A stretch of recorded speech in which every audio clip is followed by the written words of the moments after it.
성경의 내용이 참 많이 있지만 그 속에서 어떤 게 가장 우리에게 중요한 것일까?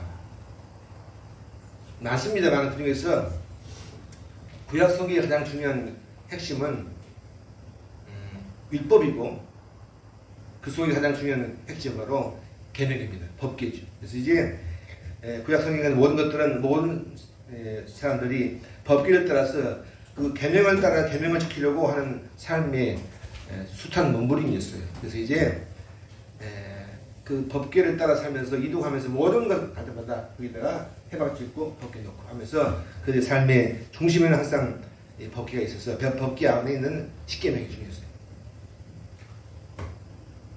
근데 우리 인간들은 계명을 지키기가 어려운 게 아무리 노력을 하지 못하면 인간들은 그 속에서 수없이 자기만의 고민 속에서 욕심에 잉태해서 죄를 짓는 그 죄 때문에 자기들이 자기의 죄 때문에 아파하는 그런 갈등은 늘 있습니다. 내 안에 있는 두 자아 때문에. 말씀을 추구하는 나와 또 말씀을 거역하는 또 다른 나가 있어서 이 충돌하면서 싸우면서 매일매일 고민하다가 그 속에서 뭔가 다른 존재를 추구하죠.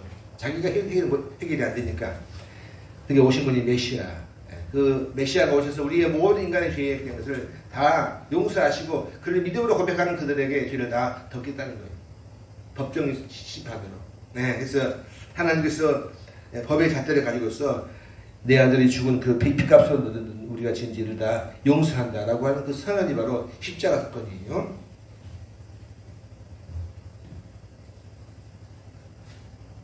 그래서 이제 신약에서 나오는 그런 내용이 많이 있지만 그러나 그중에서 구약에서는 십계명,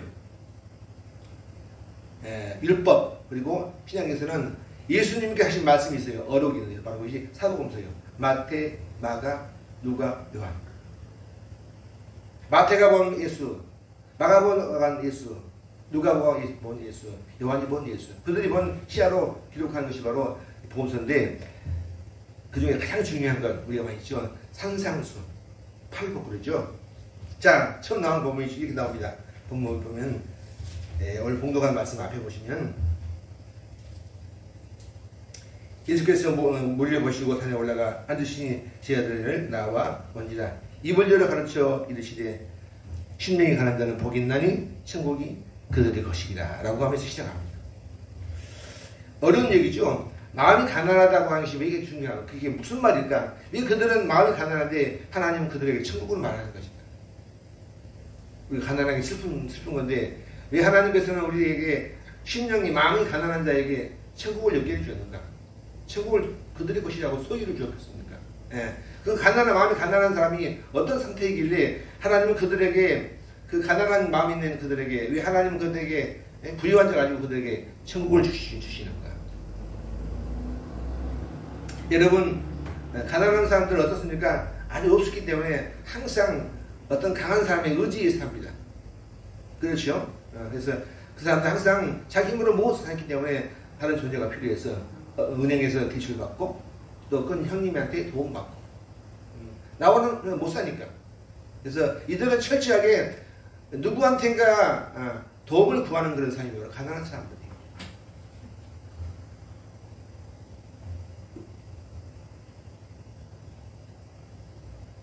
그래서 이제 우리가 이 마음이 가난한 사람들의 상태는 어떡합니까? 내 힘으로 못하기 때문에 이제 우리가 신앙생활 하는 가운데 늘 예배당에 나와서 교회에 와서 믿음으로 주님 앞에 하늘이 매달립니다. 하나님 우리 삶 속에 직장 문제, 결혼 문제 또는 삶의 문제를 나는 못합니다. 하나님 풀어주십시오라고 막 불어요. 근데 부유한 분들 어떡합니까? 아버지가 해주니까 되고 돈이 많으니까 돈으로 되고 근데 하나님께서 그들에게는 천국을 말하지 않고 이 가난한 사람들 하나님을 향해 믿음으로 예배하는 그들이 간절한 심령 가지고 예배 드리면서 주 앞에 간구하는 그들에게 자기가 부족하니까 매달리는 그들에게 천국을 준다는 거다. 제가 어저께 우리 딸내미가 차를 샀습니다. 다 아시는 얘기니까 하는 건데요.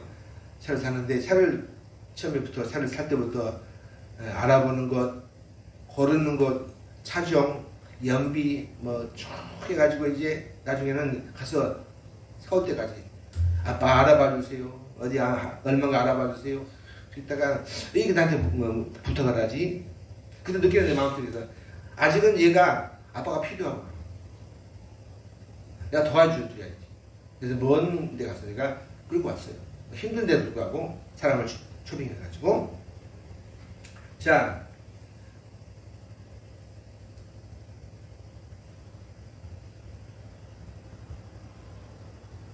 우리가 예수를 믿음으로 살아가는 가운데서 마음이 너무 부유해가지고 하나님 필요 없다는 느끼는 그런 마음. 아버지, 엄마 필요 없어요. 내가 다 할 수 있는데 그거하고 엄마 필요해요. 엄마 오래 사세요. 그때 이제 어머니 마음 가운데는 얘가 나를 믿어주는구나. 그게 있겠죠. 그러니까 하나님이 생각할 때 얘가 이 성도가 나를 신뢰한다고 하는 그런 믿음이 있는 사람들에게 하는 것이 천국이 그될 것이다. 우리가 살아가는 것에서 수시로 지금 나는 마음이 부유한가 가난한가 내 주변 사람의 도움을 살아가는가 그게 아니고 내 인생의 모든 길목을 그때마다 고비 때마다 내 문제를 도저히 풀지 못하는 상황에서 하나님 앞에 믿음으로 기도해서 그분으로 도움으로 나는 길을 이뤄갔다. 사막에도 길을 내고 강에서도 물가에서도 뛰어나오고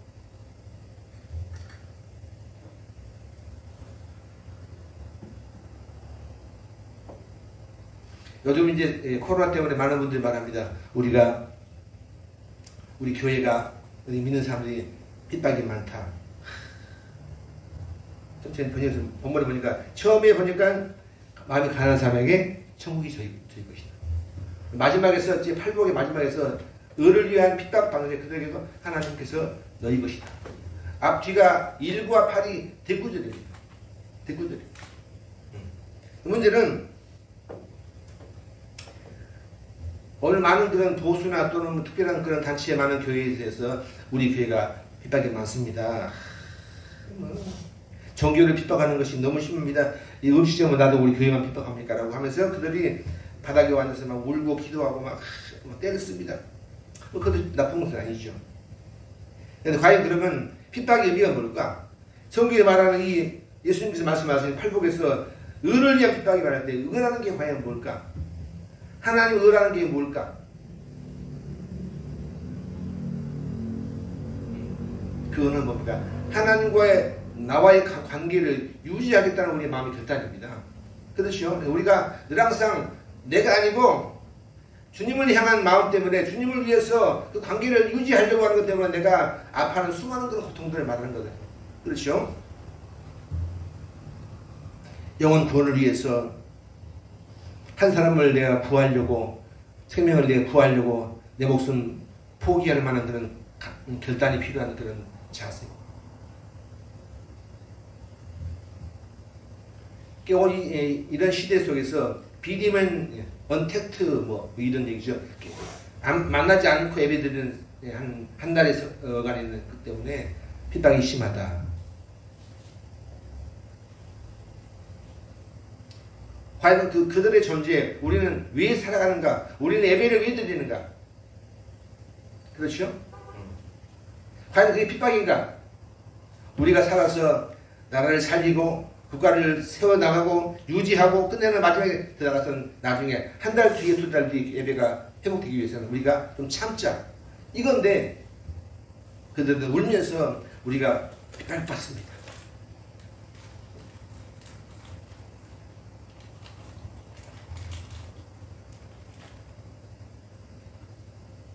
우리 살아가는 가운데서 신앙 속에서 그 두 가지 있어요. 교리하고 진리. 교리는 뭡니까? 하나님을 알아가는 우리들의 삶 속의 그 규칙이에요. 방식. 하나님은 누구시고, 예배는 무엇이고, 교회는 무엇이고, 성경은 무엇이고, 다 이렇게 해서 끝나는 마지막에는 하나님을 알아가는 우리들의 어떤 규칙, 원칙을 말하죠. 그럼 진리는 그 규칙을 주신 하나님의 마음이에요. 뭐가 더 우선합니까? 혼자 시기가 더 우선하죠. 우리 옛날에 한참 교회에서 이제 마련할 때 교회에서 치는 뭐 드럼이 과연 예배에 맞는가 하냐 그랬어요. 그래서 막 11시 예배 드럼 치는 교회는 나 이단으로 몰아가지고 왜 교회에서 드럼을 치느냐 이단이다 그랬어요. 지금은 그런 말 하지 않습니다. 왜? 이 드럼 치는 이 드럼 피아노 이게 드럼이 여기가 있으면 예배고 술집에 있으면 술집 피아노거든요. 여기서 드럼치면서 우리 모두가 예배드리면서 하나님 마음을 기쁘게 한다. 그러면 관계없죠. 그대로 있죠. 마음을 버려버리고 당신만 고주하고. 물론 중요하지만 그러나 먼저 항상 마음속에 있어요. 하나님은 우리에게 뭘 요구하시는가? 그분의 마음을 해야 되는 게 중요해요. 그게 바로 진리예요.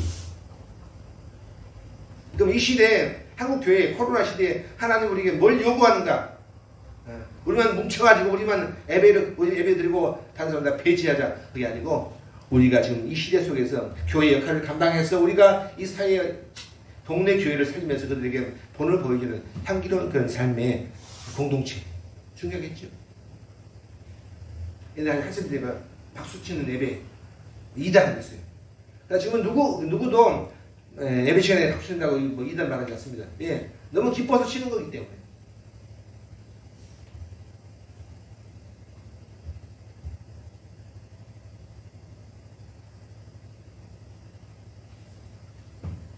자, 넘기시죠. 자, 넘겨보세요. 넘기세요. 넘어갔네. 넘기세요. 자, 그래서 하나님의 마음에 합한 하나님의 진리를 하고 싶은 그 하나님의 진심이 무엇일까? 성경에 보면 이렇게 나옵니다. 넘겨보세요. 보면 지도 보십시다. 넘겨보세요.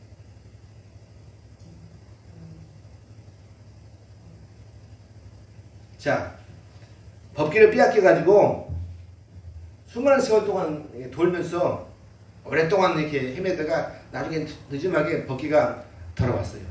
그런데 그때 법궤가 돌아올 때 다윗이 하는 행동이 나옵니다. 넘겨보시면 봅시다. 사무엘하 봅시다. 사무엘하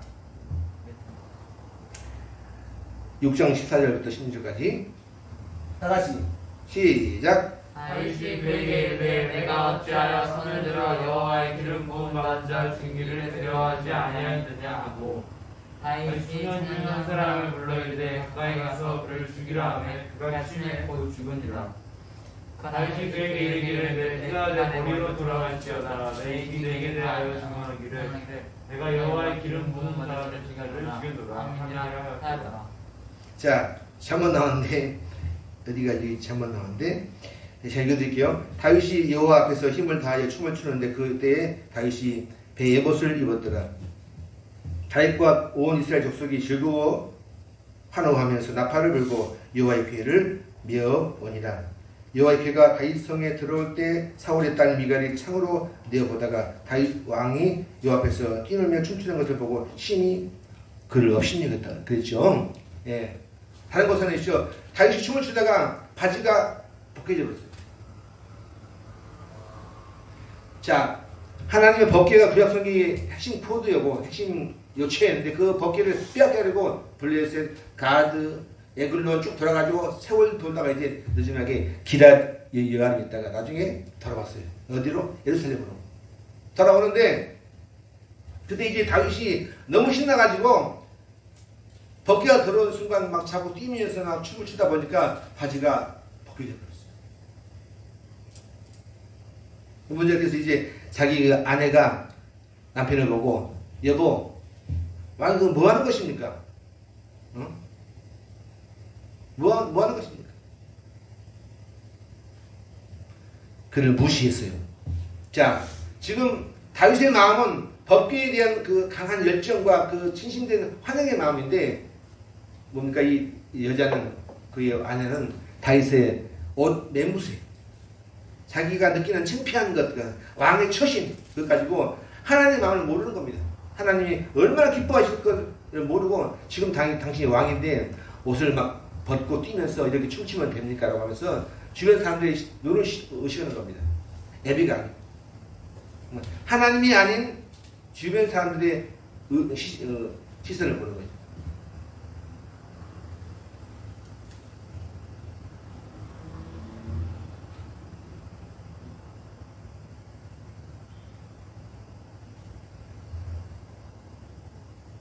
자, 그래서 있죠. 이렇게 하나님 마음을 모르고 주변을 보면서 눈치를 보면서 자기 남편을 업신여겼던 그런 미갈에 대한 내용 소개하겠습니다. 다윗이 자기의 가족에게 축복하러 돌아오며 사울의 딸 미갈이 나와서 다윗을 맞으며 이르되 이스라엘 왕이 오늘 어떻게 영화로우신지 방탕한 자가 염치 없이 자기의 몸을 드러내는 것처럼 오늘 그의 신복의 계집종이 눈앞에 몸을 드러냈습니다. 하니 다윗이 미갈에게 이르되 이는 여호와 앞에서 한 것이라.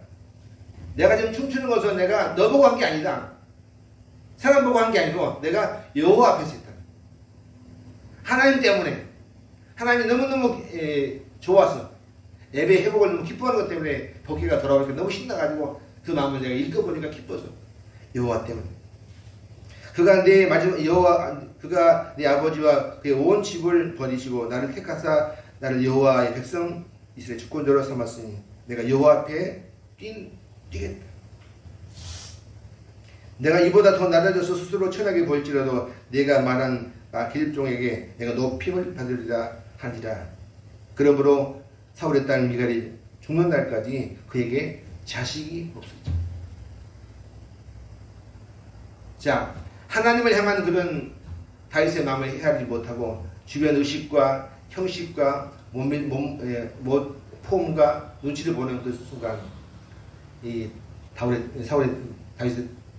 다윗의 아내는 마지막에 아이를 못 낳고 죽었어요. 하나님의 심판이겠죠. 왜? 뭐 때문에? 하나님의 그 속마음을 모른 채 주변만 바라보는 채.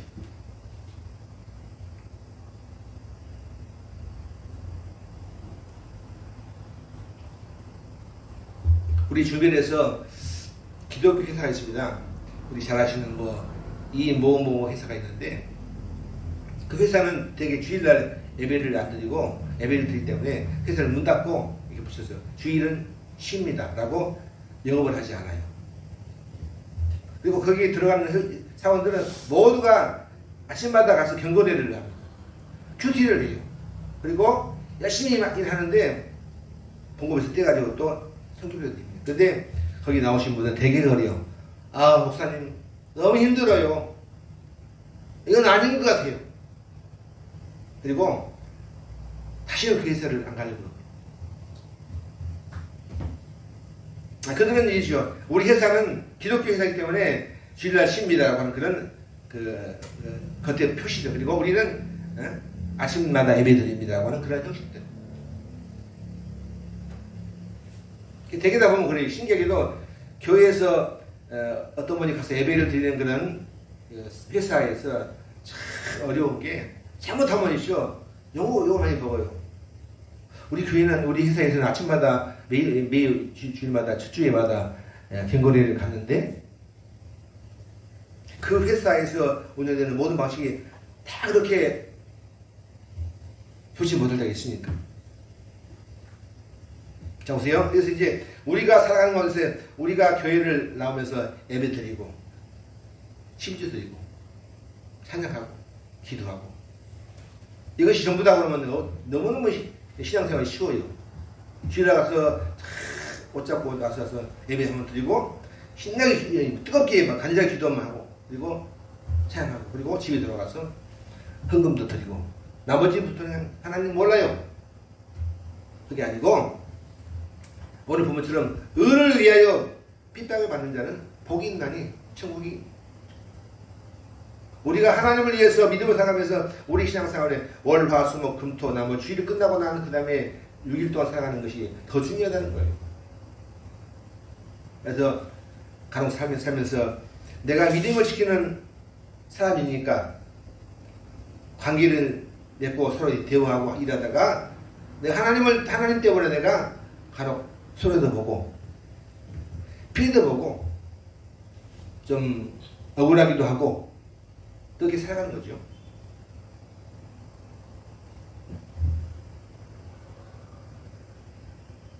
우리가 정말로 살아가면서 여러분이 이 의를 위한 핍박, 하나님 때문에 내가 당하는 그런 고통이 바로 무엇인가를 알지 못하면 괜히 오해가 있어요. 여러분 시대처럼이죠. 뭉쳐가지고 피하면서 집단 이기주의에 빠져가지고 남들은 안 바라보는 우리만 최고다. 얼마나 열심히 열심히 예배드리고 열심히 헌금하고 열심히 기도하는가? 당신들은 뭐야? 예배도 안 드리면서. 그때는 극도의 자기 교만이 내포돼가지고 남들은 다 버리게 돼. 그러면 그게 과연 하나님의 마음인가? 진리인가? 아니겠죠. 겉에 드러난 명시적인 것만 성도이지 아무런 향기가 드러나지 않게 하기 어려운 거예요. 사실. 여러분, 이 시대에 과연 하나님의 마음은 무엇일까? 이 코로나 시대 하나님 우리에게 뭘 요구하시는가? 제가 이제 다음 주에 한번 설명하겠지만 정말 어려운 게 코로나 때문에 이제 예배를 갖다 이렇게 비대면 드리다 보니까 또 어려움이 많아요. 교인들이 이제 방치돼 가지고 자기를 통제 못하는 시대가 와버렸어. 그때 어떻게 해야 되겠습니까? 고민거리죠. 다음 주에 제가 할 거예요. 여하튼 우리가 이 시국에서 우리의 모든 관심은 하나님은 우리 교회와 우리 나한테 뭘 요구하시는가? 그의 마음은 무엇인가? 이 코로나는 우리 한국교회에 뭘 주고자 원하실까?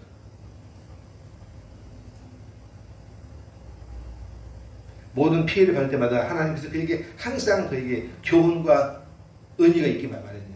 의도한 바가 있기 마련이죠. 물론 피해가 많겠지만 그러나 그 속에서 하나님 마음을 깨닫고 우리가 자신을 깨달으면서 자꾸 속 내부에 내가 하나님 앞에 믿음으로 고백하는 믿음의 그 꾸준한 관계적인 설정이 중요합니다. 근데 이게 자칫하면 이 코로나 때문에 잊어버려가지고 주일날 한번 딱 예배드리고 나머지 월, 화, 수, 목, 금 또 휙 지나버려. 나는 과연 누군가 하나님 어디 계시는가 물어보면 그냥 예배 드렸어요.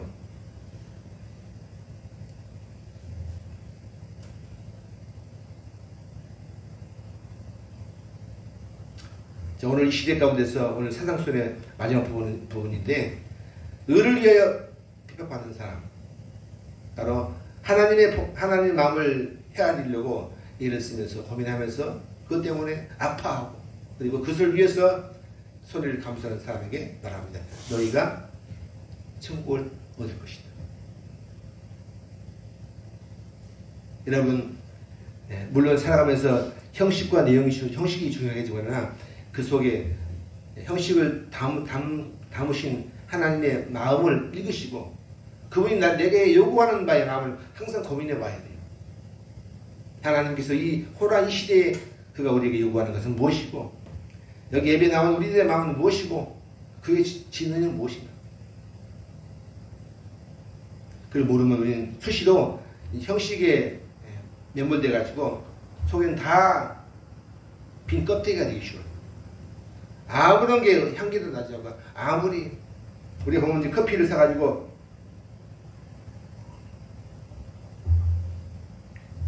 봉지에 담아놓고 이제 향기로 쓰는데 담아놓고 한 달 지나면 냄새가 전혀 안 납니다. 그냥 냄새가 안 나요. 코를 대도 냄새가 안 나고 냄새가 안 나요. 한 4, 5일만 나고요. 그와 같이 우리가 주변에서 이 기독교 예수 그리스도를 믿는 성도로서 그에게 향기를 전파한다는 게 얼마나 어려운가. 우리는 그때마다 내가 느끼는 내 어려움, 고통이 나를 위한 것인가? 하나님 관계를 유지하고 싶은 것인가? 고민하면서 늘 항상 우리 마음 가운데서 하나님의 마음을 고민해 보기를 바랍니다. 할렐루야. 기도하겠습니다. 하나님 은혜를 감사합니다. 코로나 시국에 함께 하심을 감사하고 우리 마음 가운데 늘 더하사 하나님께서 우리에게 요구하는 삶을 잘 보게 도와주셨어요. 우리가 느끼는 것 모양이 아니고 속에 중심이 된 하나님의 진실된 의도를 보게 해주셔서 하나님께서 주시는 이 코로나 시국에 우리 교회와 또 나의 삶 속에 그가 요구하는 것은 무엇인가를 보게 해주셔서 참된 의미의 핍박을 받게 하시고 그걸 감수하게 도와주셔서 마지막에 우리 모두가 주님의 나라에 가게 도와주시기를 원합니다. 감사하고 예수님의 이름으로 간절히 기도 올리옵나이다. 아멘.